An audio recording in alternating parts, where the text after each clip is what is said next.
नमस्कार दोस्तों। कल एक बहुत ही शानदार मैच हुआ। जो कहते हैं ना, थ्रिलर थ्रिलर मैच था। थ्रिलर जैसे बॉलीवुड में क्लाइमैक्स में ट्विस्ट पे ट्विस्ट आते हैं, वैसे ही कल के साउथ अफ्रीका और अफगानिस्तान के मैच में ट्विस्ट पे ट्विस्ट आ रहे थे। एकदम थ्रिलर जो परफॉर्मेंस रहता है वैसा मैच कल हुआ। लेकिन उसमें बहुत सारा गलती अफगानिस्तान का है।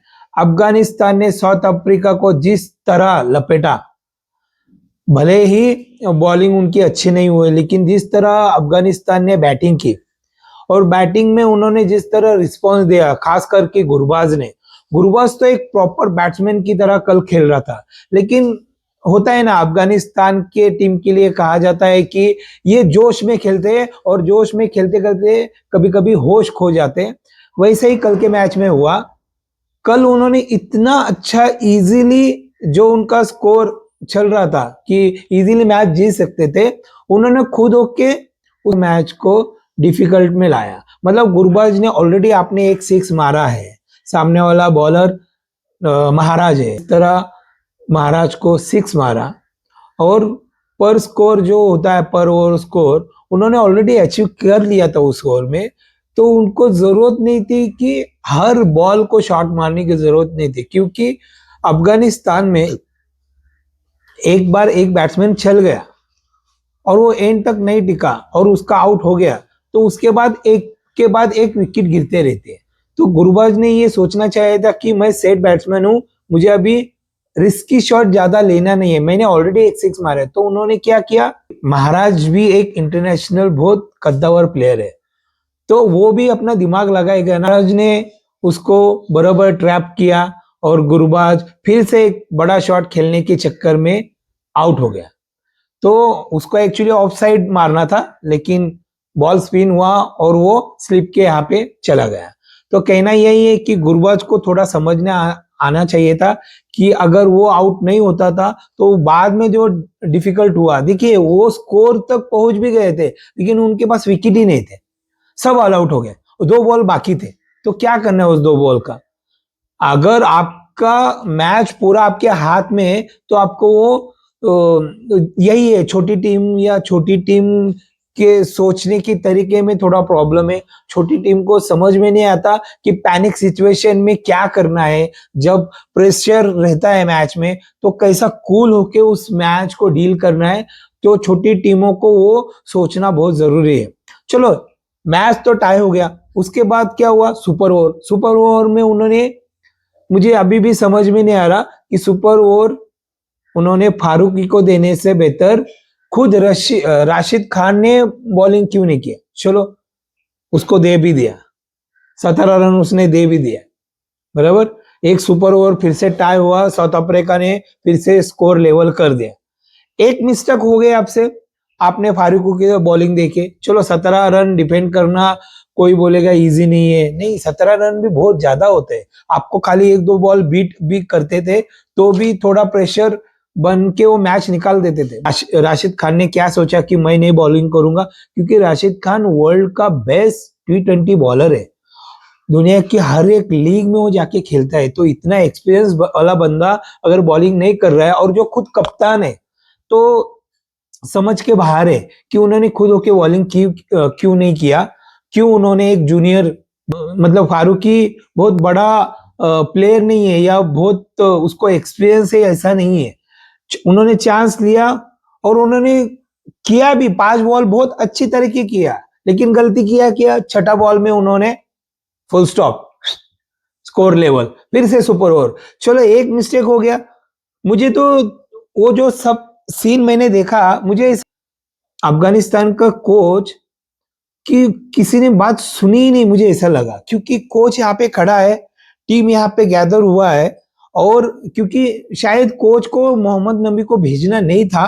मोहम्मद नबी जो सबसे सीनियर आदमी है अफगानिस्तान में, जो अफगानिस्तान के टीम में, वो जब खेलने जा रहे थे, जब साउथ अफ्रीका ने इतना बड़ा स्कोर रखा था, यहाँ पे ये एक मिस्टेक उन्होंने, और एक मिस्टेक किया राशिद खान ने।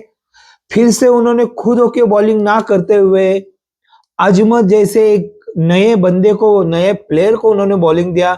मुझे अभी भी समझ में नहीं आ रहा राशिद खान की सोच को क्या हुआ है, या कोच सोच रहा है या नहीं सोच रहा है। मुझे वो थोड़ा सा कम्युनिकेशन गैप दिखा उनके टीम में, क्योंकि अजमत को पहले बॉल में 6 मारा तो वहां पे ही टीम डाउन हो गई। तो जिस तरह स्टब ने कल मैच खेला, जितने 6 या मिलर ने भी जो 6 मारे, टारगेट उन्होंने, साउथ अफ्रीका ने अफगानिस्तान को दिया 24 रन का, उन्होंने 23 रन बनाए।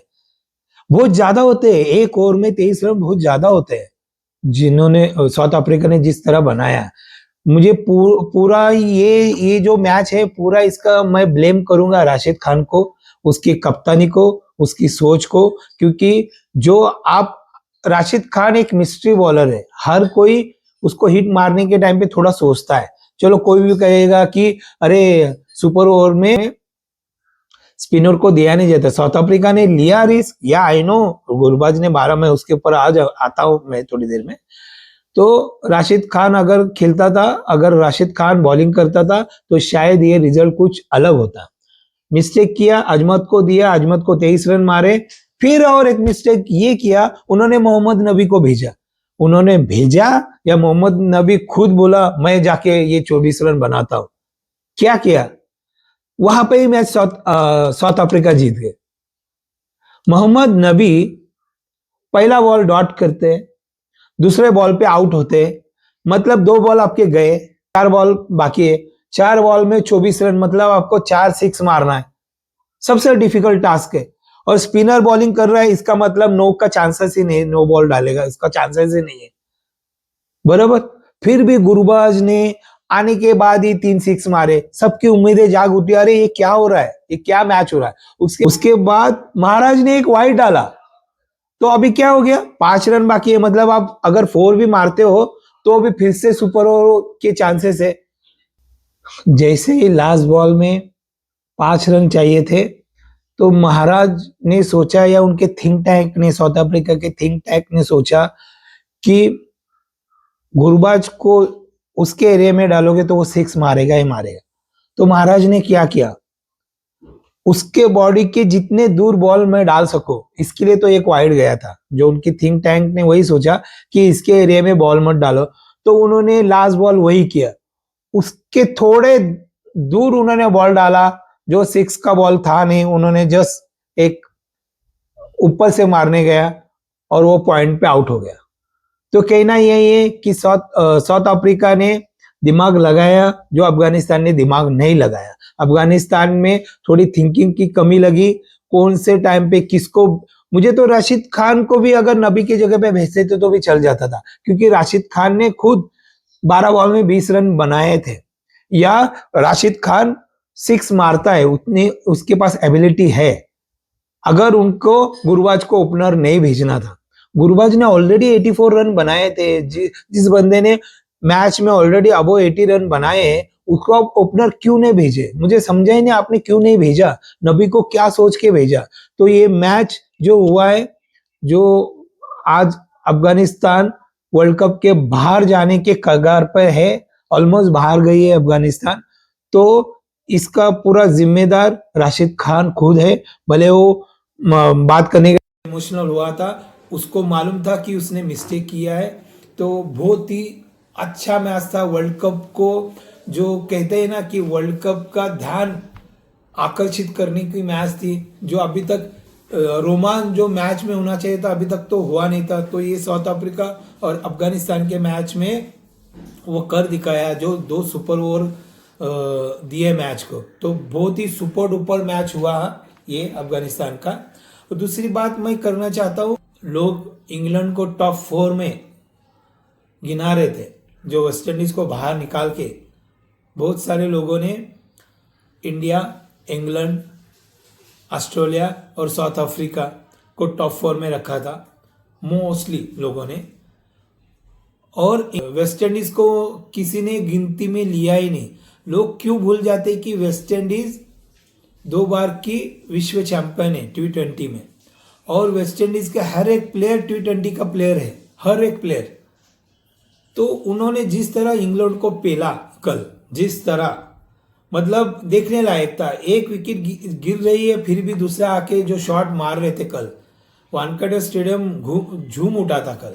और जिस तरह मैच जीता है वेस्ट इंडीज ने, इनको रोकना बहुत जरूरी है वेस्ट इंडीज को। अगर ये इनके फॉर्म में आ गए तो सामने वाली कोई भी टीम हो वो रुका नहीं सकते वेस्ट इंडीज को। तो मुझे लगता है वेस्ट इंडीज को सुपर 8 में जाने, वो सुपर 8 में तो जाएगा ही जाएगा, लेकिन सुपर 8 से बाहर ही उनको नॉकआउट करना बहुत ज़रूरी है।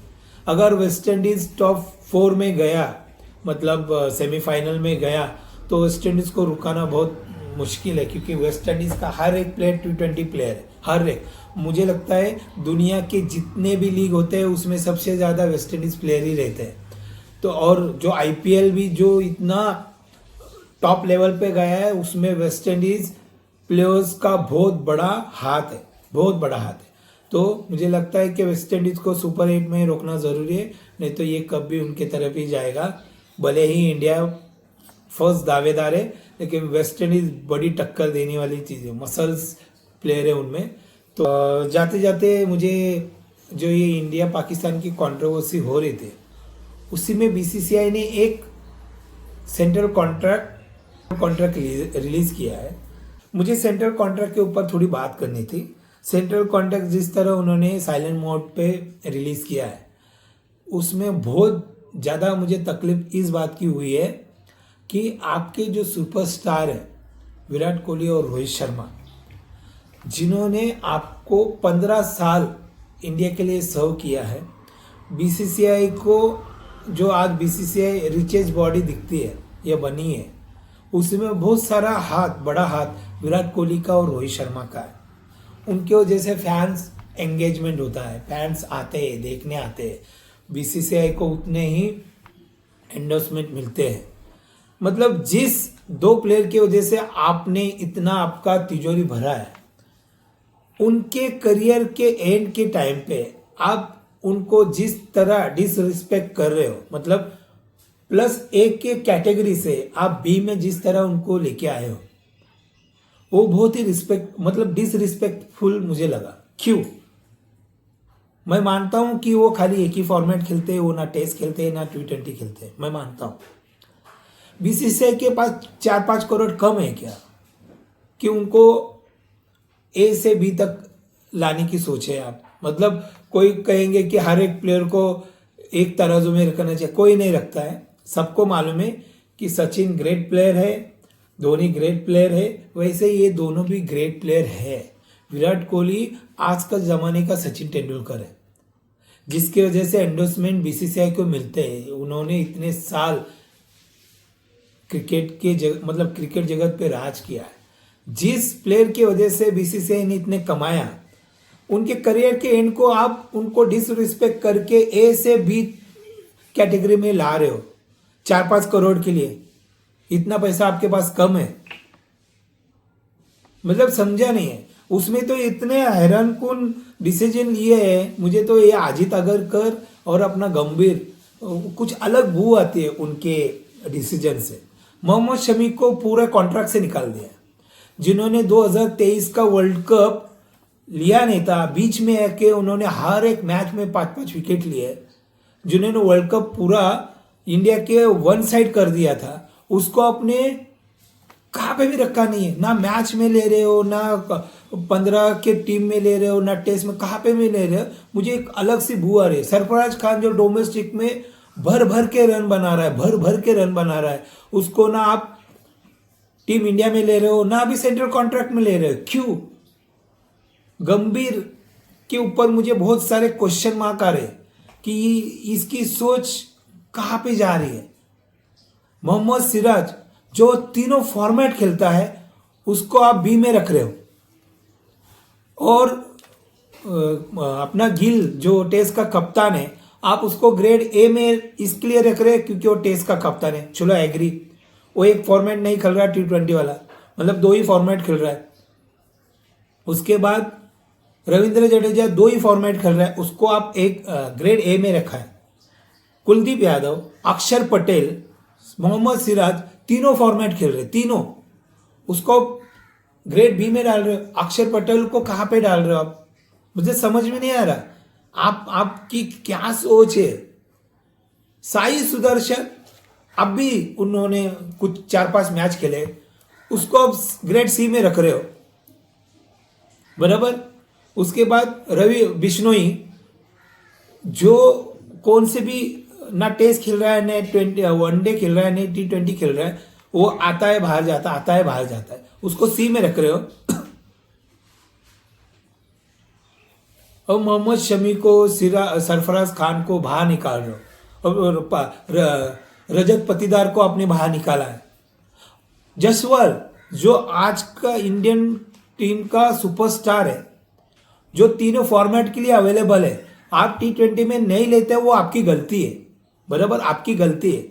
आप कहेंगे कि उसकी जगह नहीं है, लेकिन वो तीनों फॉर्मेट का जो बंदा है उसको आप ग्रेड ए में नहीं रख रहे। ग्रेड ए में किसको रख रहे? रविंद्र जडेजा को। क्यों भाई? रखो ना, रविंद्र जडेजा को भी रखो, लेकिन जसवाल को क्यों नहीं रख रहे? मोहम्मद सिराज को क्यों नहीं रख रहे? अक्षर पटेल को क्यों नहीं? कुलदीप यादव को क्यों नहीं रख रहे? तो गंदी राजनीति तो हो रही है। गंभीर को उसकी राजनीति गंदी मुबारक हो। जो मुझे इनजस्टिस लगा मैं उसके ऊपर बात करूँगा। जो मुझे लग रहा है कि ग्रेड ए में और कोई और ऐड हो सकता था। इवन विराट कोहली और रोहित शर्मा को रखते तो भी कोई प्रॉब्लम, किसी को भी प्रॉब्लम नहीं रहता था। बीसीसीआई के पास बहुत सारे पैसे हैं। इनजस्टिस लगा मुझे कहाँ पे भी कि जो तीनों फॉर्मेट खेल रहा है उसको आप नहीं रख रहे, जो एक फॉर्मेट 2 फॉर्मेट खेल रहा है उसको ऊपर रख रहे हो, जो बीसीसीआई के लाडले या गंभीर के लाडले हैं। मतलब राणा ए ग्रेड में क्यों नहीं गया मुझे अभी तक समझा नहीं। को ग्रुप सी में क्यों रखा? उसको तो ए में रखना चाहिए, जिस तरह वो हर फॉर्मेट में इंडियन टीम में आ रहा है। तो चलो, लाइट तो चली गई है, तो जल्दी से वाइंड अप कर देते हैं। तो आज के लिए इतना ही। को लाइक कीजिए, सब्सक्राइब कीजिए। धन्यवाद।